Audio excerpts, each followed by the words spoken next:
Okay, so in today's lecture, we're going to talk about cache. Then cache is part of the memory system, so it starts a new unit.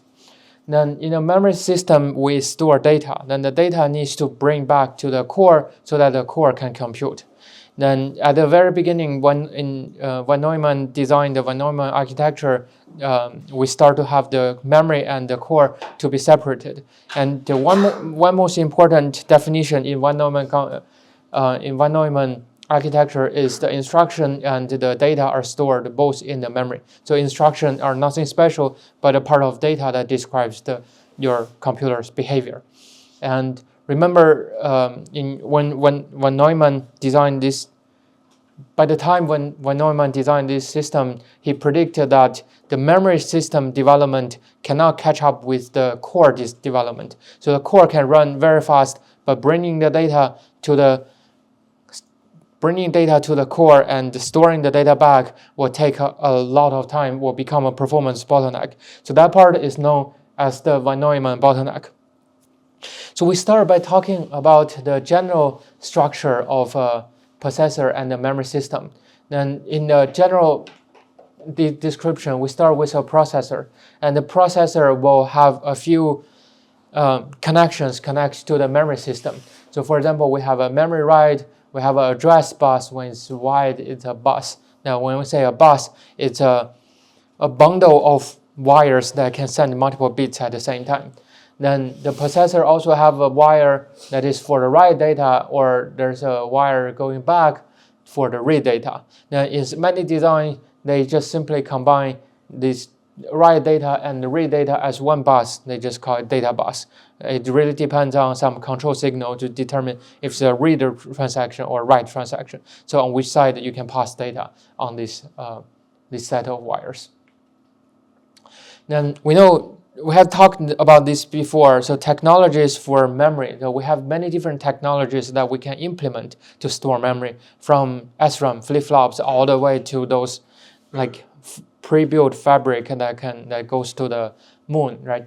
So we mainly look at these two technologies, and they are rather fast. That is suitable for store some frequently used data to pass to the core. And there are other technologies as like the magnetic disk or the tape. Those technologies are not suitable for memory because they're too slow, and they're not suitable for random location access, right? So SRAM are typically designed with flip-flop. Then we know flip-flops are likely to have 20 registers, about 20 registers per flip-flop. But at this time, when we talk about SRAM, we remove lots of read and write logic so that we have a set of read and write logic to be shared by a whole array of SRAMs. So in this case, we typically consider an SRAM has 6 transistors. That's the minimum transistor required for an SRAM unit. On the DRAM is basically a capacitor and a transistor, but the capacitor is just the transistor itself. So we only need one transistor to store a piece of 1 bit data. So data retention, it can host data as long as it's powered, but the DRAM requires periodical refreshing. And in terms of speed, SRAM is very fast, the DRAM is slower. So when we talk about faster, it can be as fast as 1 cycle, or sometimes can be tens of cycles at most. Then DRAM can be upper tens of cycles to hundreds of cycles. So it's slower. But the density of SRAM is slow, right? The density of SRAM is low, so it takes more transistors, so it requires more area. So we cannot really build really large SRAM storage, but for DRAM, we can build much larger ones. Power consumption, it takes a lot of power, and as DRAM is consume only a little bit power. Then cost per bit is more expensive. On this side, is less expensive. Right? So this is another comparison that is from the textbook, that we have this SRAM cost per bit comparison, access time in terms of nanosecond, then the bandwidth in terms of like gigabytes per second. Then DRAM bandwidth, you see it's here. This is typically, we say, for one memory controller or something. Then if we can parallelize the memory access, then we can actually have a lot of bandwidth, right? Now today, if you buy a GPU, now what's the typical GPU's DRAM bandwidth can be several terabytes per second. So that's very easy to achieve this level. It's mainly achieved by parallelism, so that you have lots of devices that can pump data at the same time to the core. Now SSD and HDD are even slower than, it's less expensive, but it's even slower. So there's no really the best system, the best technology solution that works for everything. There's always a trade-off, and we need to select the most suitable one at the right location, right? So how typically memory system works, then in early stage, even before 1980s, probably we only need a core and a memory, a DRAM. Then the DRAM is not that slow. If our clock frequency is super high, the DRAM is fast enough to keep up with the execution of the core. But as today we know the core runs at several gigahertz time, and it requires a lot of data to pump to the core to keep the core busy. In that case, memory cannot be, DRAM is not suitable. But SRAM is not suitable either, because it's not, we want tens of gigabyte size of memory, but SRAM can only be a few kilobyte in size, a few megabyte at most. So in this case, we can only build in this way that we enter a cache in between the memory and the core. It's like we have we rent a storage outside, and we also have a small storage room at home. So we put those things that are not frequently used in the storage, in the bigger rented storage, but we put the most frequently used at our home, so that we can keep using this part of data. So we insert this cache here. Then this cache is entered here, but because when you first learn programming, you know, when you access data, you access from some address, right? When you access from some address, you are actually accessing from the memory. So early time program is written in a way that you read the data and write data into addresses. You don't want to have two systems of addresses. So one system address for the cache, one system address for the DRAM. So you don't want to change your program. In that case, you want it to be architecture transparent or programmer transparent. So the program that you have written today without cache should work still in a system with cache. So in that design, in that philosophy, in that principle, we keep this cache to be architecture transparent, so that they do not have address on their own. They only have the part that we can improve speed, but it's still, if we access this data, it's still that piece of data, right? So it's only a method of performance improvement. So it stores frequently used data, and it can boost the effective bandwidth that go into a core if we have most of them are cache hits, can find the data within the cache. And it can also reduce the average latency, reduce from hundreds of cycles back to a few cycles.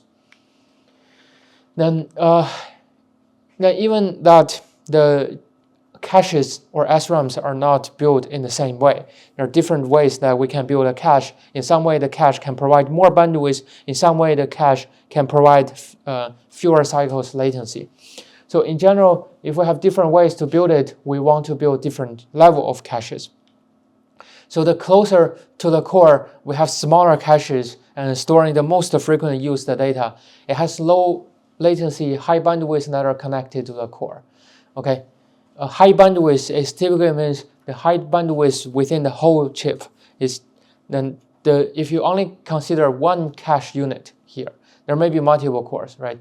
Then if you only consider one L1 cache, it typically have smaller bandwidth as compared to all the L3 caches combined. Okay, so the closer to the core, the smaller and the faster, but the closer to the DRAM, the memory side, then we have longer latency but larger cache. Now we use multiple caches to bring down the average latency. And the L3 cache, which is the level that is the closest to DRAM, is also typically named as last level cache or LLC.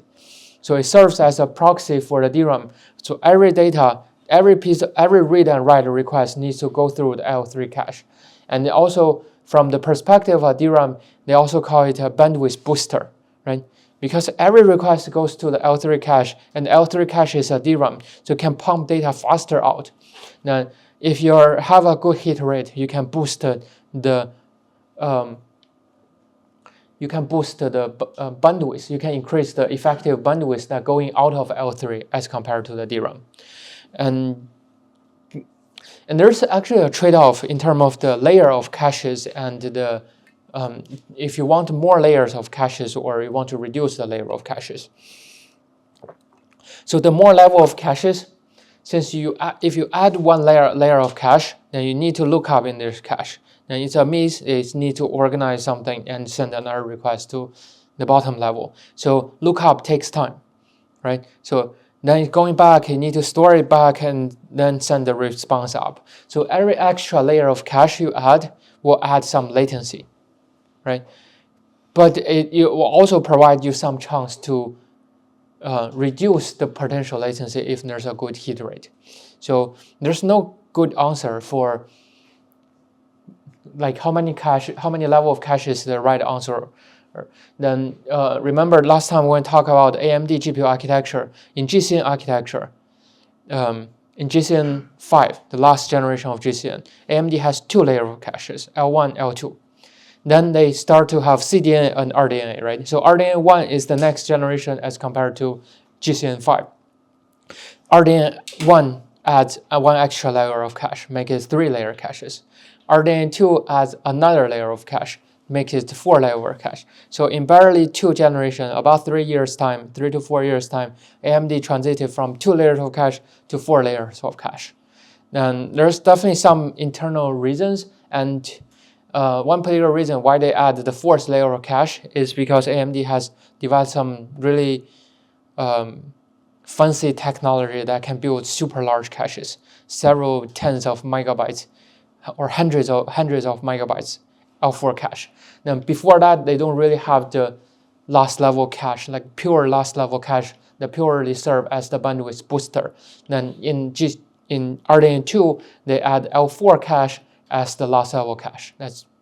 It's always, every transaction needs to go through the L3, the last level cache, as a proxy for the DRAM.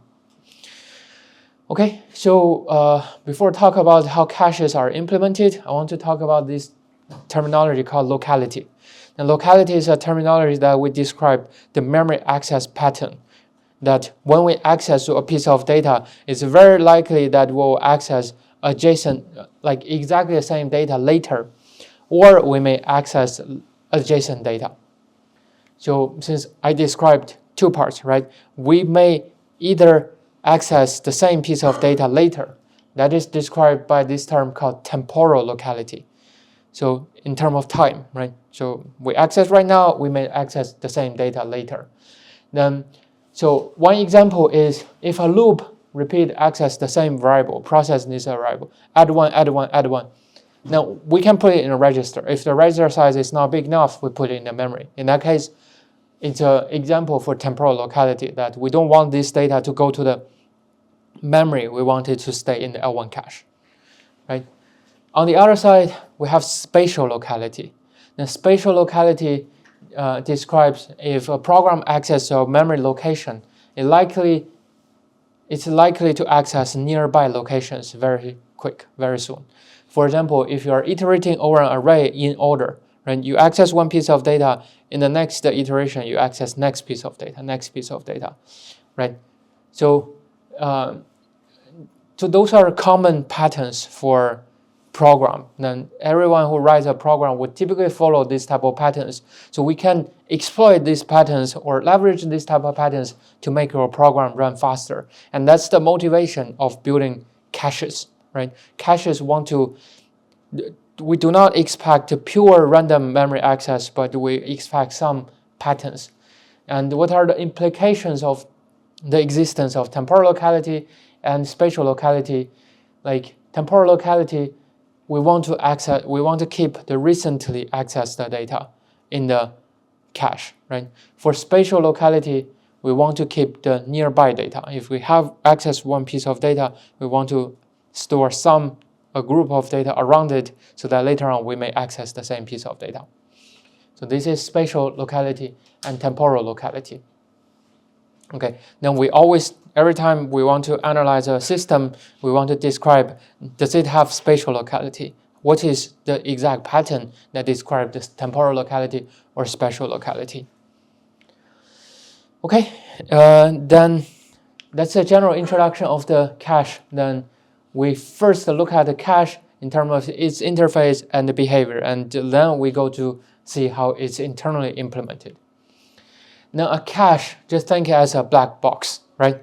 So when we send a read request, then read request a particular address A, then we need to consider two cases. One case is 0x40, another case is 0x44. So why these two cases? Because typically 40 is the unit that we're considering. So this is because caches are designed with some data buses to the top and some data buses to the bottom, right?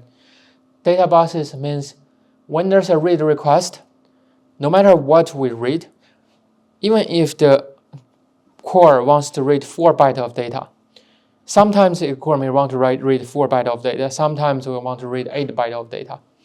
We don't want it to differentiate, to provide one type of solution for 4 bytes of data, another solution for 8 bytes of data. We always want to provide like sufficient data so that every time it will send the same amount of data to the core can select which part it wants, right? In this case, our data bus is 64 byte. Okay, 64 byte is quite common in today's CPU and GPU.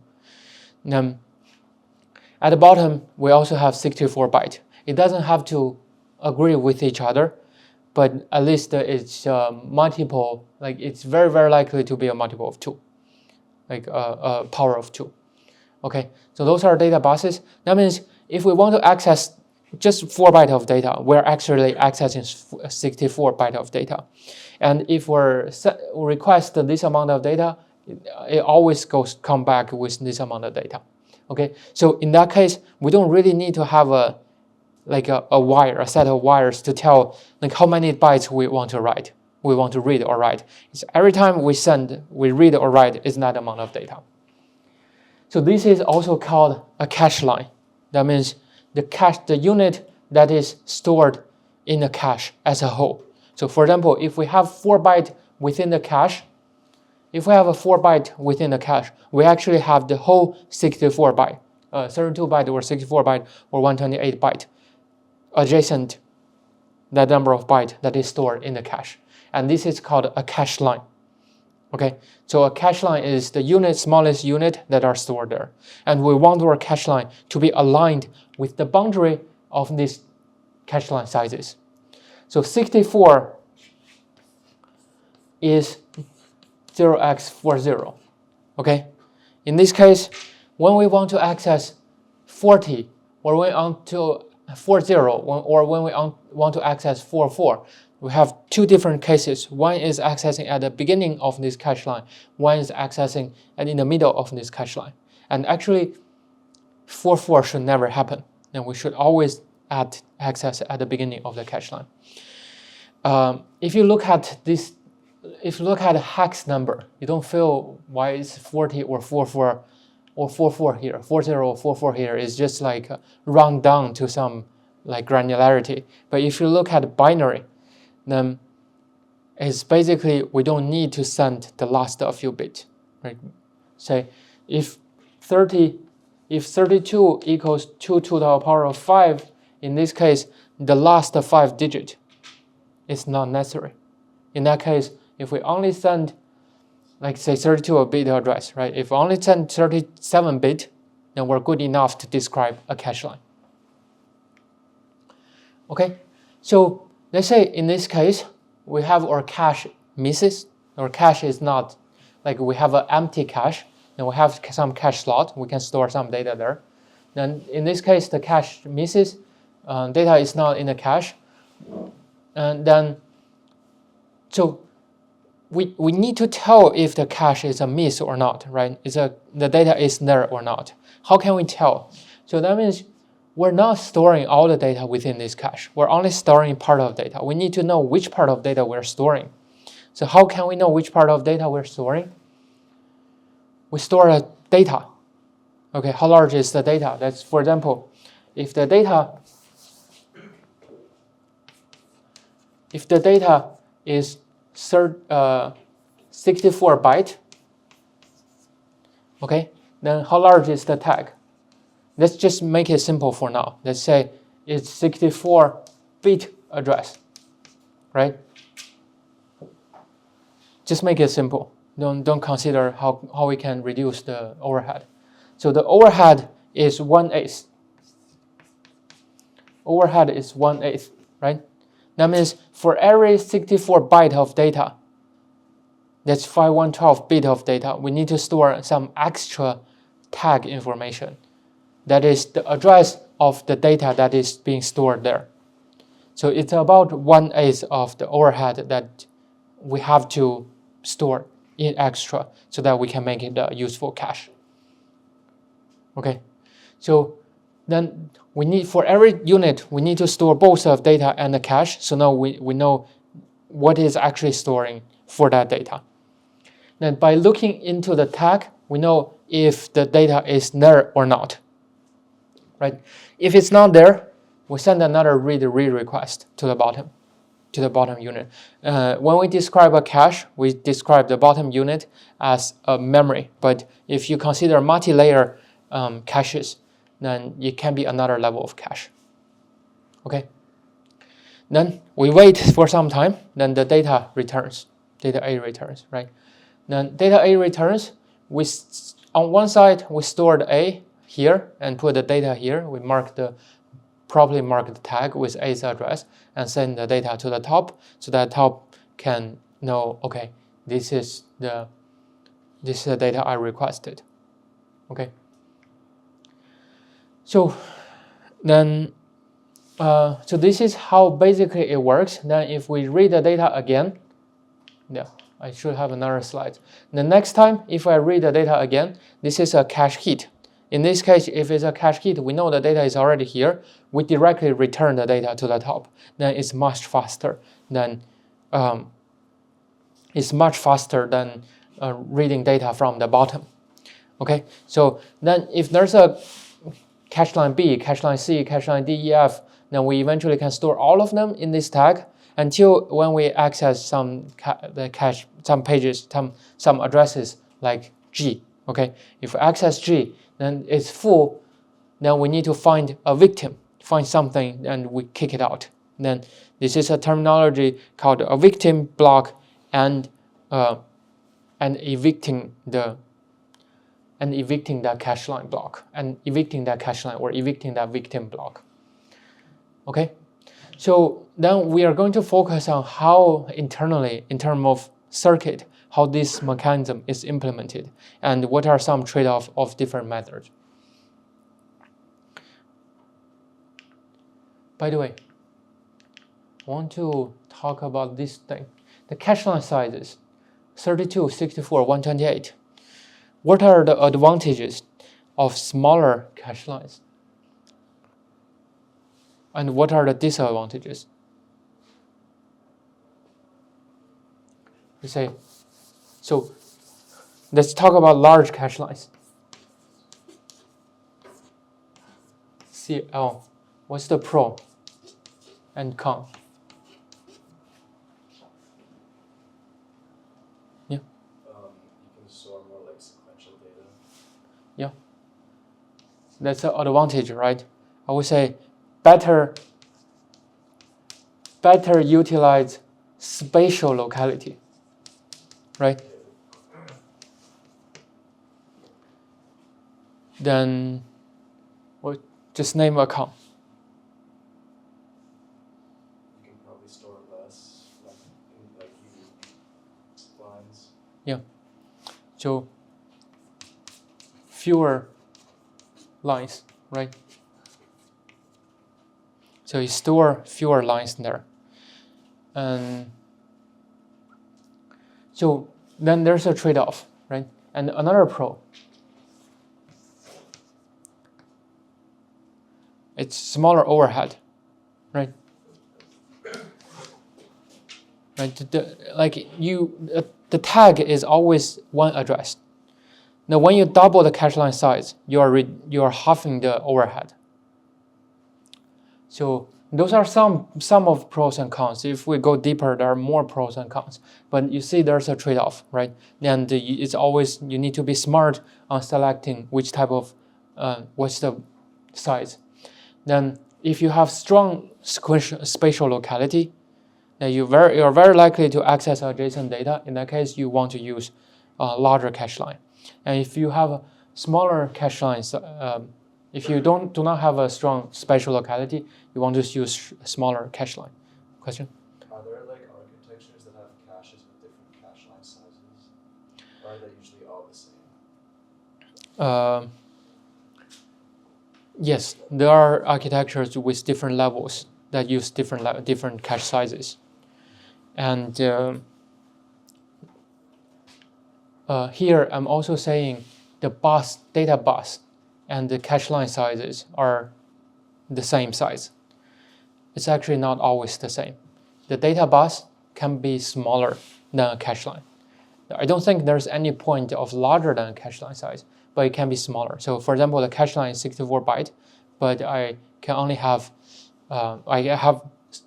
say 32 byte, but I can have cache line as 64 byte or 128 byte.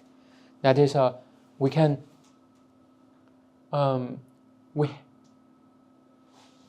we have fewer overhead. Then we're more, in that case, we're more flexible in terms of what data that we need to fetch there. Okay, then also I'll have to say there's another con that is bandwidth utilization. So if every time you load 128 byte, right? Every time you load a lot of data, you either increase the latency or increase the energy consumption. Now, if you need that part of data, that's definitely a good thing. It's worth the effort. But if you do not need the data, then it's not worth the effort, right? So if you still have something like 128 byte cache line, but 32 byte data bus, that is called sector cache.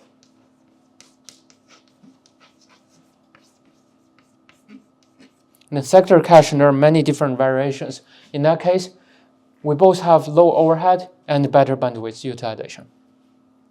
Okay. So different cache line sizes are okay, and the data buses on the top and the bottom doesn't have to be the same thing. Cache line size can be a different number, so they're all independent parameters. Now, our simulator do not support that. That's something that we can add.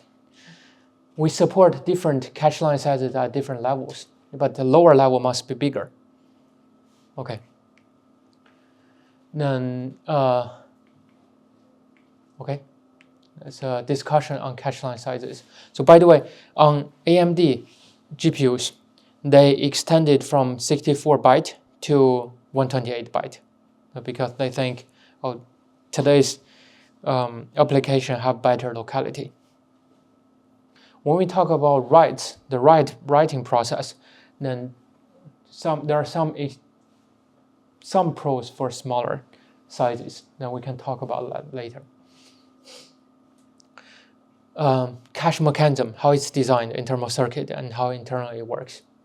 So this is a circuit that describes how a cache works. Let's describe it together.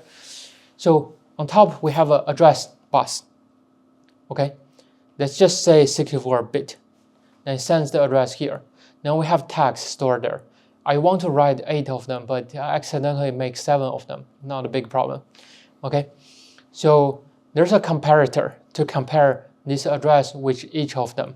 So then apparently you don't want them to store the same value. In that case, you always only have one tag, one comparator enabled, okay, to have one output. Then you have an encoder. Encoder is basically you convert this each bit into some like encoding, right? Then if you have 8, then you need 3 output. So in this case, it's 8 to 3 encoder. 8 to 3 encoder, right? 8 options, then you only need 3 bit. And this one goes to a multiplexer. So think about this data. These data are pretty much registers, right? They can always provide the data. So these data are connected to a multiplexer, and the encoded data will control which outcome, which data can be connected to the outcome. In this case, here is this wire is connected to the data output. Then this data goes out. Okay, pretty simple design. Then in some smaller scale caches, then caches are really designed in this way. In some larger caches are not designed in that way. Like if you think several hundred kilobytes, that's definitely not designed in this way. But that's just keep it at textbook level. Just make it simple for you to understand. Okay. And this is also a very simplified design because I do not have the right logic. I do not have the part like how we handle cache misses. We assume there's a cache hit, right? So it's just a simplified design. Just understand the general mechanism is good enough. We're not going down to the circuit level anymore. Then the data. After we get the data goes back. So we can talk about what is a tag and what is actually need to be stored within a tag. Then for 64-bit addresses, today pretty much all the machines, CPUs and GPUs are 64-bit machines. 64-bit machines use 64-bit addresses as addresses, right? 64-bit as addresses. But do we really need that many bits? The answer is no, we do not, right? Because it's a huge amount of data size, and we don't really have memory this large, right? And our CPUs are not designed supposed to support that large memory. 2 to the power of 30 is 1 gigabyte. 2 to the power of 40 is 1 terabyte. 2 to the power of 50 is 1 petabyte. Then 60 is something I don't even know, zettabyte or something. Then petabyte memory do not exist today. So in today's system, we don't really need that large address. So we can have some smaller addresses. So typically in x86 or in GPUs, we use 48-bit address system to reduce some sizes. Then for the highest level, we simply either fill 0 or just use sign extension, right? We do not really send it, so that we can reduce some data transfer, some wires, reduce some die size, and reduce some energy consumption. On the other side, we don't really need a cache line offset, right? We don't need a part that within the cache line. So in that case, we reduce 8-bit, that makes it a 42-bit tag. Okay, that's the actual number of bit within the tag. Okay, so but there's one problem with this design. So this is a 8-entry cache. It's okay. It's not a big problem. But if you consider overhead, we already have 32-bit as an overhead. Now here we also need a comparator. Then this comparator can take a few bits or a few some gates, right? Now if we really have a lot of entries, this overhead is not negligible. Now we really do not want so many comparators to occupy the space and consume energy, right? So we want to reduce the comparators. Do we really need that many comparators? Then the quick answer is we do not. Probably we can even make it work to have only one comparator. So how can we make it to work with only one comparator? We do this. With only one comparator, we do this. So if this is the address, and think about this address in 3 parts. The lower a few bits are, do not take, say, the lower a few bits. Let's say we take 3 bits out of this address, right? If it's 0, 0, 0, we define it can only be 0, be here. If it's 0, 0, 1, it can only be here. 0, 2 can only be here, and so on, right? It's 1, 1, 1 can only be at the end, at the last slot. So if it's 8-bit, sorry, there are 8 entries, we have 3 bits. If there are 16 entries, we have 4 bit, and so on, right? So it's a very simple consideration. We define a particular address or particular cache line can only reside at one location.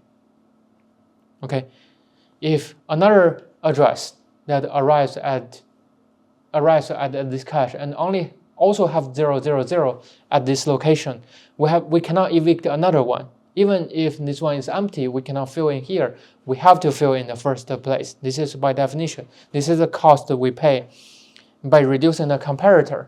But we can put the multiplexer at this location and use this 3-bit to control. So which one can actually go through this multiplexer and can go onto the comparator. Now in this case, we only have one comparator, right? We only have one equal sign here. Now if it's equal, then we know it's a hit. If it's not equal, we know it's a miss. Okay, in that case, we also use this 3-bit to control the data bus here. Okay, assuming if it's a hit, then we let this data to go out. In a miss, then we need to do something else, but that's not something that we show in this figure. Okay, so this is a much simpler design. We only take one comparator, and it's still a cache and still works. Okay, so we call this thing a set. So we split the cache into 8 sets. A certain address can only go to one address. How we can know which address it goes to? We select 3-bit out of the address, then use this 3-bit to determine which set it goes to. Okay, then in this case, remember, if you notice here, we're reducing from 42 down to 39-bit tag, because the set information, this 3-bit, we don't really need to store the 3-bit there. Okay, we don't need to store this 3-bit there. Then the question is, which bit we should select? In theory, we can select any bit. Right? We can select any bit within the address. But which addresses are the best? Let's say, can we select the most significant 3-bit? What happens if we select the most significant 3-bit? If the memory is low, it's always mapped to the right side. Yeah. So if we consider we select the most significant 3-bit and we only use 1 megabyte of data, then that 1 megabyte of data goes to one set, right? So you are only utilizing 1/8 of a cache. So that's a bad design, right? So we want it to be even. So we wanted to have the same opportunity to go to every cache line. In that case, the most reasonable selection is the least significant bits, right above the offset. Okay. I can tell you in one particular reason why we do not want to use this few bits. In AMD GPU architecture, they reserve one extra bit beneath these offset bits. So they have this thing. This is the, say, most significant bit. And this is the offset. And they reserve one bit here and select this of you as their L2 caches. I don't call it a set, and it's a bank selector. Why they do that? Why reserve one here? Is because there's another layer down. So this is an L2 cache. Then each L2 cache is connected to 2 memory controllers. So there's another level down here that is still cache line level interleaving. But so this one is doing interleaving at a granularity of 2 cache lines.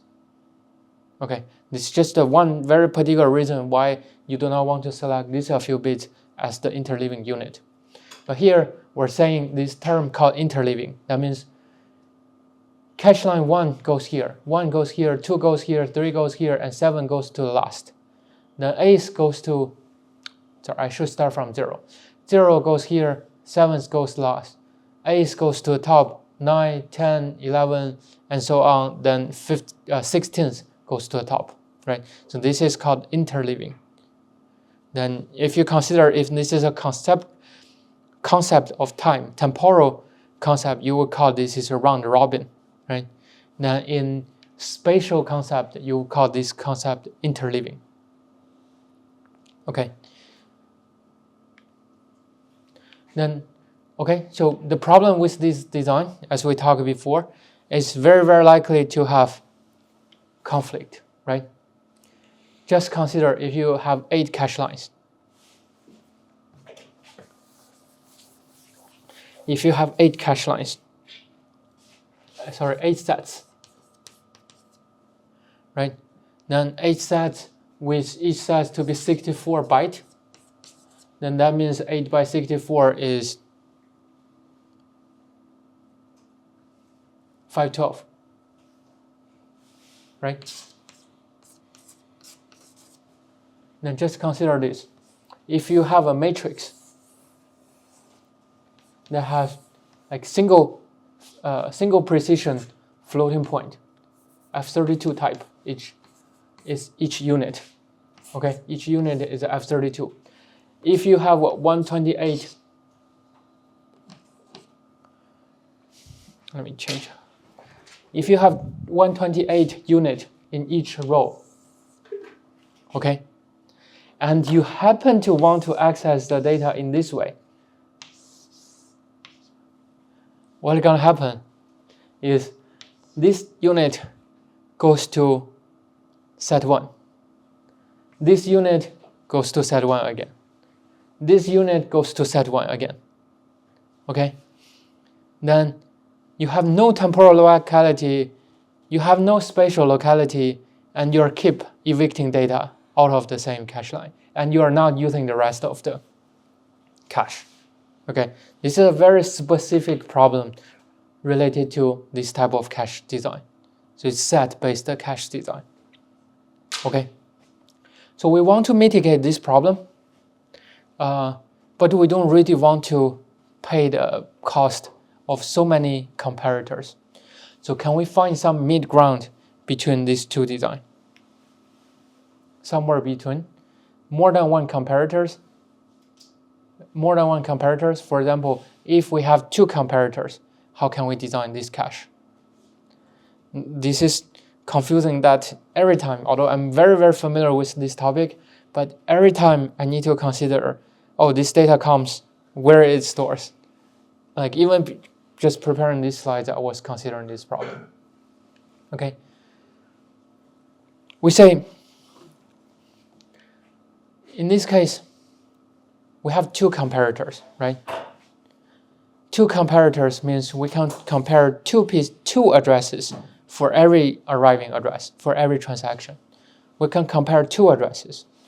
Now if we compare 2 addresses, that means we have 2 different locations that we can store this data. It doesn't really matter if I write it set 1, set 1, set 2, set 2, or set 1, 2, 3, 1, 2, 3. It doesn't really matter. It's just independent some locations, okay? So set 1 still here, but when A comes in here, then if the set has 0, 0, then we know 0, 0 goes to set 1 or set 0. It can either stay at here or here. It has 2 locations that we can store this cache line. Then within each way, then we can know which set that we're selecting. Then this set bit will be controlling way 1 and way 2 multiplexer. So only set 1 addresses can go through this multiplexer and can go onto the comparator. Then the tag part will also be fed into this comparator and determine if it's equal or not. Okay. We determine if it's equal or not. Then they are feeding into the encoder. In this time, this is a 2 by 2 to 1 encoder. 2-to-1 encoder. There's only one bit, but we still need the set bit to be combined with this encoded bit, so that we know which one we're eventually selecting. Or I call this way selector. Okay, these are set selector and way selector, so that we know which one can generate the output. In this case, we're still selecting this one. Okay, let's say again from the interface. If A comes in, we know it's empty. A stores here. Okay. Now, if B comes in and B also occupies set 1, then we store it in set 1 again. Store it here because we know this one is empty. If it's empty, we definitely don't want to evict A. Right? It can store here. Now, if C arrives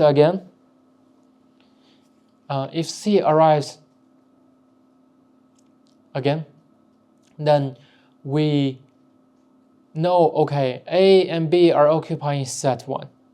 In this case, we need to decide either to evict A or evict B. But let's suppose we evict A, then C is written here. Okay, so in this case, this is called a two-way associative cache. Okay, because it has two ways. That you can understand this term of way in these two different ways, two different methods. Number of ways describes how many comparators are there in the cache. If it's two-way, then there are two comparators. Or you can understand in a way that how many locations that a piece of address can store into. Okay, if it's two-way associative, then we can store this piece of address, this cache line, in two different locations within this cache. Okay, so this is how we can understand this way associativity. Okay, then it comes to design decision. In what case we want to have higher number of ways?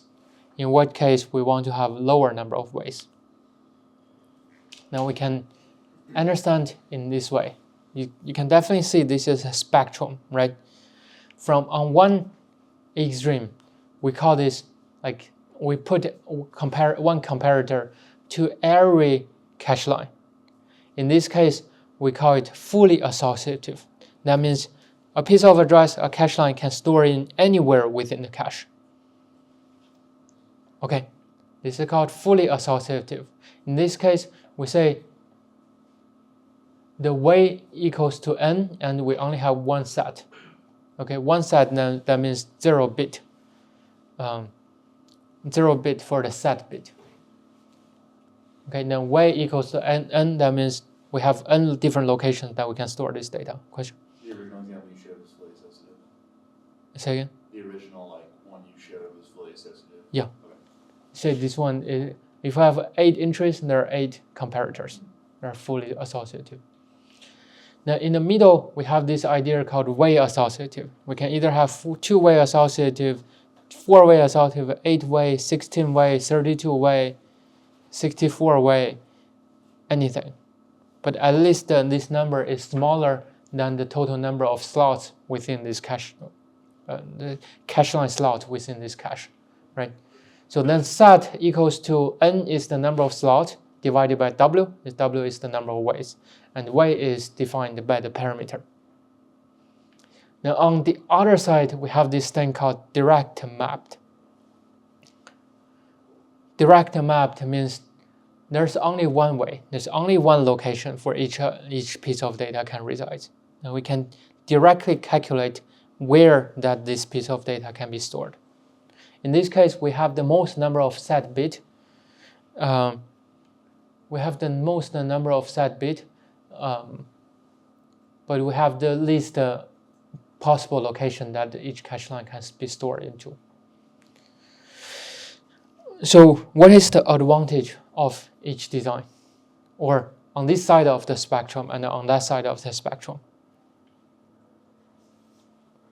And I think the quick answer is the more ways, the better the performance, the better the hit rate, the more likely that our data can hit there. But the disadvantage is that the fully associative the fully associative will have more hardware cost. Okay, then really need a lot of energy and die size. So a question is, if the penalty for a cache miss is very high, which one we want to go to? Which one we want to use? So go on that way, right? Go on the fully associative way. If the penalty of a cache miss is very high, we want the hit rate to be as high as possible. In that case, we use fully associative. Then if we have tight budget, then we use direct mapped. Okay, so direct mapped today we can almost not see it. Then even two-way associative is very rare. For L1 caches, it's more likely we have four-way associative today, and only 4 comparators. Then 2 to 4 is a small change. 4 to 8 is a large change, right? And every time we double the way-associativity, we probably only increase the hit rate by a little bit, but we pay a lot of extra cost. Then in lower level caches, we can see something like 16-way, 32-way, but I rarely see more than that. Now another thing, we also rarely see fully associative because the cost is very high. In one exception, then I think definitely later on we want to talk about address translation. So TLB, especially L1 TLB, are very likely to have fully associative design. TLB is the data that is stored for translation. Okay, they're stored for translation. So if you miss at TLB, you go to something called MMU, you do a page table walk. A page table walk is several hundreds to thousands of cycle latency. So the miss latency is very high and your cache is actually very small. In that case, they tend to use a fully associative design. Okay, but even L2 TLB, L3 TLB, if there are L3 TLBs, then they are likely to use something like 16-way or 32-way associativity. They don't use fully associative design. Okay, then 5 more minutes, let's talk about replacement. So who should be the victim? Then when the cache is full, we need to find a victim. So if we have access A and access B and access C, then which one we want to evict? We have several options. The most commonly seen design is least recently used. That means if we access A, B, C, then in this case A is the least recently used, we evict A, right? If we access A, B, A, C, in this case B is the least recently used, we evict B. Okay, this least recently used. What else? What's the problem with LRU is generally not that easy to implement. If you consider a very large cache but with only a few ways, we need to keep a queue for every set, right? There can be many sets, or each set can be quite large. And it's a random access, right? If you say, oh, we access this one, we first need to find it, move some part of data forward, and put it to the back. So it's actually very annoying, not very easy to implement. But it's still, even if it's not easy to implement, it's still some common design. Or there may be some tricks that these vendors play, these companies play, to make it almost least recently used, but with some possibility of making an error. But let's say some other solutions, first in, first out. What is first in, first out? That means ABC, ABCA, in both ABAC, in both cases we evict A, because A is arrived first. No matter if accessed later or not, we evict A. In that case, we're simplifying the least recent use the queue management. So we don't really need to shift everything and insert this back. Simpler design, and in terms of performance, not that bad. Okay, I should split it into 2 slides. Random. So every time we find one, we want to randomly evict something. Okay. And most recently used. That means, do I have another slide? No. Okay. If we access A, B, C, A, we evict B. If we access, A, B, C, we evict B. If we access A, B, A, C, we evict A. Which one is most recently used? We evict it. Now you may feel random and most recently used are quite weird, right? It's actually not that weird, and it's useful in some particular cases.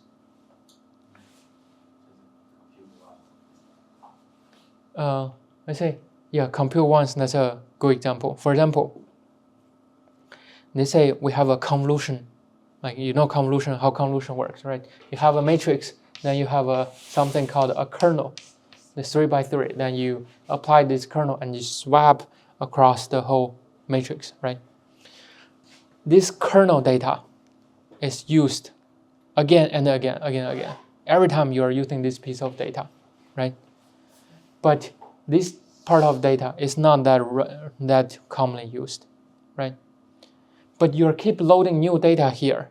So if you are using something like a FIFO design, you evict it after some time, evict it again. After some time, evict it again, right? But you actually need it a lot.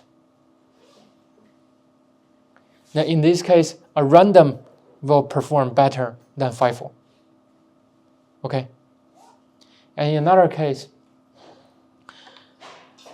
if you have a matrix, I'll make it smaller, only this large, and it's 1.1 times larger than your cache. Just making some interesting example here. Just slightly larger than your cache. What happens is you're accessing the whole cache line, you're accessing the whole matrix. At the end, okay, let's make it, change it slightly, 2 times larger, okay? At the second half, you start to evict. You evict the first half, right? Now you need to process this matrix several times. The next time you come back, you find it's a cache miss. You miss, you start to evict the second half. When you arrive at this point, it start to miss again. It's always missing, come back, it's missing, go here, it's missing, okay? These are some terminology called cache thrashing. That means you keep evicting data, then require this data again. Evicting some data and requiring this data again. So because you are accessing too much data, your cache cannot handle, right? Your cache cannot handle, then you cause a thrashing. That means you're evicting the data you actually need.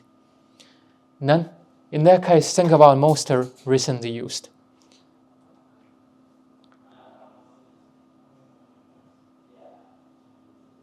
At least, you always have this part there, right?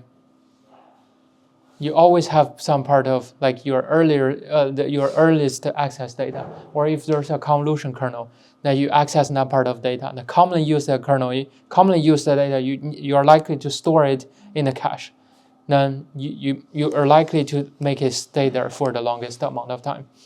So most recently used cache is actually sometimes a quite effective design. Okay, that's the end of today's lecture. Then next time, let's talk about writing into a cache.